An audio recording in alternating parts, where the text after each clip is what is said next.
Hi guys, how are you? Welcome back to my garden. I hope you're having a great day. You can see that I'm not wearing one of my lovely olive color green jackets that I usually wear when I'm with you in the garden, which means I still do something in the garden. But what I intend on doing doesn't mean that I'm going to get very dirty today, and this is lovely. So I already prepared a little bit. All I need for today's project, really not a lot, just some poly zip bags. I've already got 2 of them here. I'm going to run quickly with you to the garden shed now to grab a pair of secateurs, and I've already prepared a seed tray full of soil. So what I intend on doing today is take some cuttings from plants and propagate them, and I'm going to do it from perennials. And you might think, well, everything is cut back. There is nothing really growing. It looks like a complete empty brown field with alfalfa in my background. So what could you possibly try and take cuttings of? So hope you're excited because I intend on showing you in a second. The first plants where I want to take cuttings from are my sedums, and this is a variety called Matrona that I grow in big patches in the entire garden. Absolutely love a beautiful pink tall variety, and you can tell it already is quite far ahead considering when I just show you the rest of the bed. Besides the helenium, mostly everything looks quite barren and empty still, and the sedums, they really started fairly early in the year. So what I want to do is come in here basically and take single rosettes out, put them in a poly bag, but I'm going to show you now how I do it. When it comes to propagating your sedums, there are actually all different ways and methods on how you can get more plants out of a single plant. Like last year, for example, I was digging up some of my biggest specimens in the garden, and when you do that, naturally they kind of start falling apart into smaller little sections and clumps, and then you can take those and put it back into the garden. And this is what I did in this border actually last year. Just a couple of the plants that are in here I actually took from cuttings, but still every year I make sure that I will take some cuttings because there are always areas where I feel like, oh, maybe 1 or 2 plants are missing, and this is always a great opportunity for you to just stock up and make it just look bigger and better in your borders. So very easy when it comes to sedums. I don't even need my secateurs. All I need to have is my poly bag and my fingers as my tools. And the reason on why you put it in a poly bag is quite simple, because the second you snip anything off from your mother plant, you want to make sure that it stops losing moisture, and this is why you put it in a poly bag. Unless like when you have your seed tray or your tray with soil next to you and you could just pot it in there straight away, this is obviously the best thing, but I'm going to do it this system now. So all I do is make sure the other bag doesn't fly away maybe in the wind now. Come in, I'll show you in a second up close again obviously how I do it, with my fingers, and just go right down to the base of the plant and just snip it off. And this is all there is. Sedums are succulents, so they take root extremely easy. All I do now is quickly just strip off some of the bottom leaves, because I want to have a good stem that can go into the soil. And all I do now is put it in my poly bag, zip it, so no moisture can be lost. And I'm going to show you up close now again how I do actually get in here and take a single stem out. This is a quite good clump, as you can tell, so if I take out any kind of like stems, I make sure that I just chose a plant that has a lot of rosettes forming. So what you would do is just see where you have quite a lot that are growing densely, because if you take one of these out, it doesn't really affect the performance of the plant. If I would take out one of the outer ones where you just have a couple of them, that might be not such a smart idea, I think. So all I do now is to make sure that I have easy access, try and get in here and remove some of the old stems so that I could really get into the plant. Okay, that was one from this year, so that doesn't really get off easily. And then here you have 4 or 5 rosettes forming. So if I take one out, that doesn't really do any harm to the plant at all. So all I would do now is try and get in with my fingers as deep to the roots as possible, and then just separate it. You can snip it off quite easily. There it is. Hope you can see it. And then all I do is just remove the bottom leaves so that I'm left with a good size stem which I can push into some fresh soil in a moment.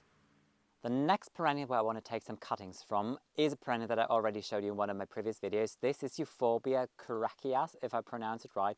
It's a Mediterranean euphorbia. So if you want to do your research, just enter Mediterranean euphorbia and you've got to find it. And I love it for all different reasons. It's an evergreen, which is beautiful. It is a zone 7 perennial. I'm in a zone 7B. It survives here, and it has survived last winter, which was really hard and strong and cold. So I'm really confident with this one here. And what intrigues me even more is the beauty around this time of the year before it starts to flower at one point. Just look at the tips of each and every one of them. Like this one here has beautiful mauve red color kind of tips with an ombre effect into these green leaves. While the other one, same variety, has more kind of like yellowish chartreuse, just a hint of red in the tips. And the younger plant here is really kind of like chartreuse and green. I think they're absolutely wonderful. And all I want to do is, even though that I have some offspring from them, so there is just one here that's self-seeded, there are a couple more towards the back. I still want to get in here and just take a few cuttings because I really want to have more of those beauties. As I said, this Euphorbia originates in the Mediterranean, and this is also a good indicator on what kind of climate it likes to thrive in your garden, if you're gardening in the same area to where I am. I'm in a zone 7B, and this Euphorbia requires a zone 7, so it is quite happy here. It is fully south-facing with a wall in its back, so during the summertime, this is basking in the sun and exactly what it wants. On top of it, the soil is quite poor in this area. This is really a bed where I have quite a sandy patch in here, but it doesn't mind. This is exactly what it loves, what it requires. Also what Sedum, by the way, really enjoys. So this is an area where the Sedum and the Euphorbia are growing very happy next to each other. So all I need to take some cuttings again, I need my poly bag here. I'm really going to use my secateurs and I'm wearing gloves. And the reason for it is that Euphorbia has a white sap running through its stems. It kind of looks like a little milky in a way. And once you take a cutting, immediately that is going to run out of it and it can cause skin irritation. So especially if you are sensitive and if you have a sensitive skin, definitely whenever you're working with Euphorbia, always make sure that you're wearing your gloves. I wasn't once and I had a little bit on my skin. It was mainly itchy for me, but still I heard or I read that some people can react quite hard and can even show like little blisters and sign almost like burn. So always wear your gloves when you do work with Euphorbia. All I need to do now basically is choose a stem. Obviously when I take a cutting here, I'm not going to choose one of these stems. This is a big mature one. This is one which is going to flower this year, so I don't want to sacrifice that. So really go to the base of the plant and see what kind of tiny stems are in here, because those are the perfect candidates. I'm going to show you up close again in a second. So all I do now is literally come in here with my secateurs, snip it off, strip off the bottom leaves, and I do it just here so I don't have any of those in my inside. And all I do now is, well, I could have opened the bag before obviously, difficult with the gloves, and just put it in my bag, zip it, and that's it. So now I'm going to show you with a close-up how to take a cutting from the Euphorbia. I tried to make it with a tripod, but this doesn't work because I really want to show you going into the plant how it looks, because hidden underneath all of this tall top growth there are a lot of new shoots appearing, and all you do basically is just select a good nice strong shoot like this one for example, and really come in with my secateurs and just snip it off like that. And the second you do it, you can tell that there is a white sap coming out immediately, and this is what can cause skin irritation. So really wear your gloves and make sure that this does not touch your skin. The last perennials where I want to take cuttings of is another Euphorbia. This is Euphorbia nikikiana. It grows to, I would say, maybe 50 to 60 centimeters in height. Beautiful chartreuse color blooms, absolutely loving it. And you can tell all of this is a fresh growth and you need to cut back all of the old stems. So all what you see here basically were the old stems completely dry. So cutting those back, none of the white sap actually came out of them. But this is the only thing you might need to consider when you grow this, that like cutting back can be a little bit finicky, but rather than that, I think it's absolutely worth growing it. And what I want to show you as well, beautiful. The first spring iris appearing. Remember last year I was planting big drifts of those. This is Purple Hill. one of my favorite, beautiful, deep purple color, little marking in yellow and white in the center. I'm so happy. So more and more of those are poking through right now, and I can't wait to show you and give you a little spring garden tour at one point when more things come to flower. Other than at the Mediterranean Euphorbia, here I could basically take any cutting because all of these stems are going to come to flower this year. While at the Mediterranean Euphorbia, only those big ones will, and the tiny ones where I took the cuttings off, they won't flower. So this is going to be really easy. All I need to do is basically come in here and make a decision on where I want to make a cut. And I tend to just take any stem that looks kind of like good, strong and robust and healthy. Again, all I do is strip off all the bottom leaves, as usual.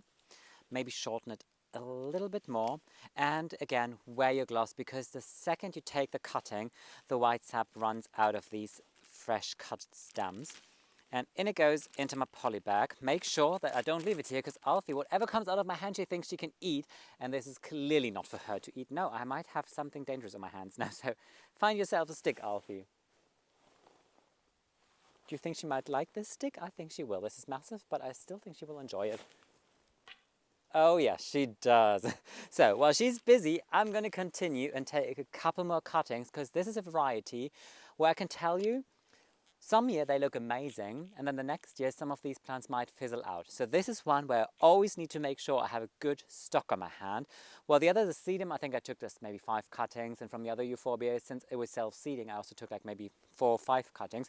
But here I really try and get in there and take more cuttings. Even though it's pretty much the same to what it was with the other Euphorbia, I still want to show you up close how I do it. So all I do is just make a decision on what I want to cut it, strip off the bottom leaves. You can tell the white sap immediately runs out. So this is all I do, and then take my poly bag, in it goes, and immediately lock it again. I'm inside and I prepared everything. The fireplace is going next to me so it's nice and warm. And I've got my poly bags here with my lovely cuttings. And what I prepared already is just a normal seed tray full with potting compost. So just like a normal garden soil. I don't use anything special, not the soil that I would use when I do some sowing, for example. And all I do now is make sure that the soil is nice and moist. So I've just got some water here. And just water it in well, but obviously try and keep it like at a nice, consistent, moist level. Shouldn't dry out completely, but also you don't want to have a bog garden, obviously. I mean, you just want to let the plants root in, and that's it. When it comes to the rooting, a lot of people will also just take the cutting and put it in a glass of water. And especially on Sedum, this works fairly well. Like you could just put your cuttings in there, and within a couple of days, I would say, you would really see first tiny little roots appearing. The only reason on why I don't do that system is simply because if you do it like that, it looks nice in the glass when the roots are in the water. But the second you take the plant out, all the roots are kind of like hanging down, sticking together, and then you try to separate it, put it into the soil, but then still you have some roots kind of like mushed together in a way.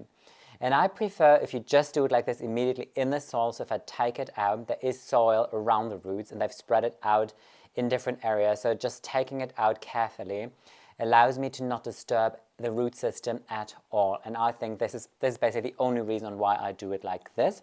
But it also works different as well, obviously. So all I do now is just see if it's like nice and moist everywhere. It is nice moist level. So I think I pour it like, how much is in here? A liter? 500 milliliters, so probably was a little more than that, so maybe like 650 milliliters in one of those seed trays here. And I've got my tool of choice again, my chopstick. And all I do now, this is so easy and simple, is I just come in with my chopstick, do a little hole, and I start with a sedum because I don't need to wear my gloves now. And how many cuttings do I have now finally? I think 5 if I'm not wrong. Yes, I got 5 cuttings. So all I do is take a cutting like this, put it in the little hole, and then just push the soil around it again. So really firm it in nicely. And this is all you need to do to it. I'm going to give you a closer look at it by the end of the video, how it looks when everything is in here. And since I'm kind of like a little limited in space right now, because you might know I have a lot of seed trays already in the house, I am going to put the sedums and the euphorbia just in one seed tray. I've done it like that before and it worked pretty well. So they're not like disturbing each other or anything. This is all there is. What I want to try as well though is, I know with different kind of succulents, you can also propagate them quite easily if you just take a leaf like this and put it in the soil. I've never tried it with sedum. I'd Googled it and I couldn't really find anything. So I'm kind of like, why not? Why not try and do it as well? I know with some succulent houseplants it works extremely easy, or with some of the other succulents that you can grow in your garden as well. So this is like a complete trial now, and let's see, just because I'm curious and I can give you an update on that. That's it with the sedum. So see, very fast. That was maybe 1 minute. Now, okay, I opened the bag maybe first because I figured opening these bags with gloves is not the easiest thing. Going to clean the table afterwards anyways, but I think I might just put it on another bag. And obviously these bags are not made for food use anymore after this, especially the one where the Euphorbia was in it. I mean, it's not poisonous, but still you don't want to use that. So just separate them. Mediterranean, I have 5 cuttings, and from the other one, I don't know, I didn't even count. I just took cutting. And it is pretty much the exact same system. So all I do is just like do a little hole, bung it in here. Make sure that I firm the soil in fairly well all the way around it. And that's all there is to it. Keep it nice and moist at a consistent level. Put it on a windowsill where it is nice and light. And once all the cuttings are in, what I definitely do is put a dome or a cloche over it, just to create a little microclimate. And from my experience, I can tell you what happens is, especially on the sedums, that within the next 4 or 5 days, they seem to grow quite a lot. They really start shooting up because they came from the outside and it is obviously cold outside, and suddenly they're indoors. They just want to grow fast. I just let them do that thing. When I pot them on, what I would do is snip up the top. But when it's time about that, I'm going to tell you why I do it. So all I'm going to do now is put all of my last cuttings in here, and then I show you just on a close-up again how it looks. Here you go. This is the final result. All the cuttings are pushed into the soil, and so are the leaves. So this is how I've done it with the leaves of the sedum. So basically where the leaf axis was attached to the stem, this is the part that I pushed down gently into the soil. So let's see if I'm going to have success with that or not. Then 5 cuttings from the Mediterranean Euphorbia. First time I'm trying this, so I'm really excited on how this goes. And the Nikikiana. I've got, I don't know, I didn't count, I've got plenty of those. And just from my experience, not all of them will make it. Some of them will turn white and mold, start to rot in there. And when that happens, take it out immediately, because you absolutely don't want that this is going to spread to any other cutting. Just as a hint of advice, this is one of those projects, put it on a windowsill, don't forget about it. Like, check on it every now and then. Since I put the dome over it, watering shouldn't be such an issue. Look, this is already quite an old one, so it's not crystal clear and nice and clean anymore, but I still use it. So close the lid, and I think I might need to water it eventually in 2 weeks from now. You guys, that is it for today's video. Fun thing aside, the second I grabbed my phone, I saw a recommendation from YouTube that might interest me, and YouTube just suggested my own video to myself, which is kind of hilarious to me, but all right. Maybe I might enjoy watching my own video on YouTube because, I mean, I've watched it already on my phone, but who knows, maybe I'll enjoy it even more when I look at it at YouTube again. But yeah, I think today's video will be a lot shorter to yesterday's video, because yesterday, obviously, I spent pretty much the entire day outside with you, and it was a beautiful day. But today it's cold and grim, and it shows that even on a day like today, where I'm not going out in the garden anymore, you can still accomplish something. And I'm really happy that I've done it today, because I know when it's beautiful weather, it's one of those projects that I keep on forgetting, and then I don't do it.